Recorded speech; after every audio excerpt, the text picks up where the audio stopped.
कौन है यूपी का नीतीश कुमार जो हर चुनाव में पाला बदल लेता है? जैसे नीतीश मौसम की तरह बदलते हैं सहयोगी, वैसे ही यूपी के नीतीश कुमार को भी आदत है। यूपी की सबसे गैर भरोसेमंद, सबसे अस्थिर पार्टी जिससे अब कोई गठबंधन करने को तैयार नहीं होता।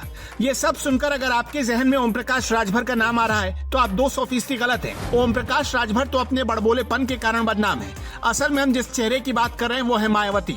इस वीडियो में आप देखेंगे कि क्यों हम मायावती को यूपी का नीतीश कुमार कह रहे हैं। हम इसके कुछ सबूत भी दिखाएंगे।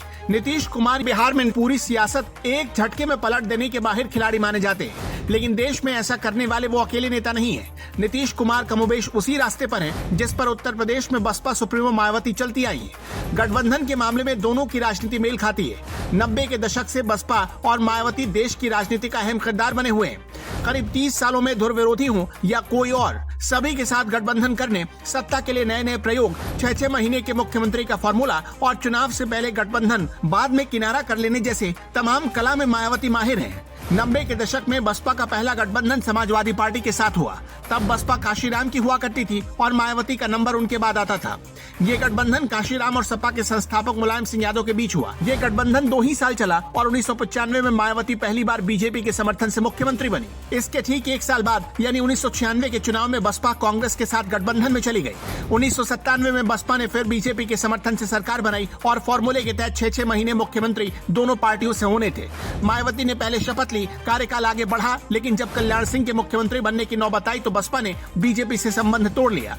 इसके बाद 2002 में मायावती बीजेपी के समर्थन से ही फिर दोबारा मुख्यमंत्री बनी।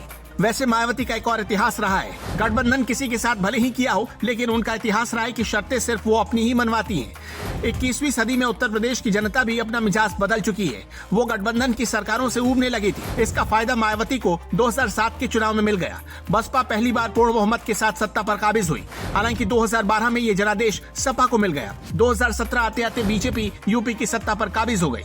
2014 लोकसभा चुनाव के बाद से ही बसपा यूपी में हाशिए पर चली गई। 2019 के लोकसभा चुनाव में बीएसपी बुरी तरह कमजोर हो गई थी। इस दौरान मायावती के साथ अखिलेश यादव आ गए। सपा बसपा के बीच फिर से गठबंधन हुआ और काफी चर्चा में रहा, क्योंकि स्टेट गेस्ट हाउस कांड के बाद से ही दोनों पार्टियां एक दूसरे की धुर विरोधी मानी जाती थी।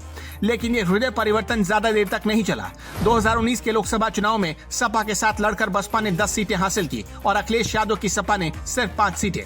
इसके बाद मायावती ने बड़ी चालाकी से ये कहते हुए गठबंधन तोड़ लिया कि सपा के वोट उनके प्रत्याशियों को नहीं मिले, जबकि बसपा के वोट सपा को मिले। अब की बार यानी 2022 के विधानसभा चुनाव में मायावती को कोई साथी नहीं मिला तो कहने लगी वो अकेले ही चुनाव लड़ेंगी। नतीजा कि सिर्फ 1 सीट बसपा जीत पाई।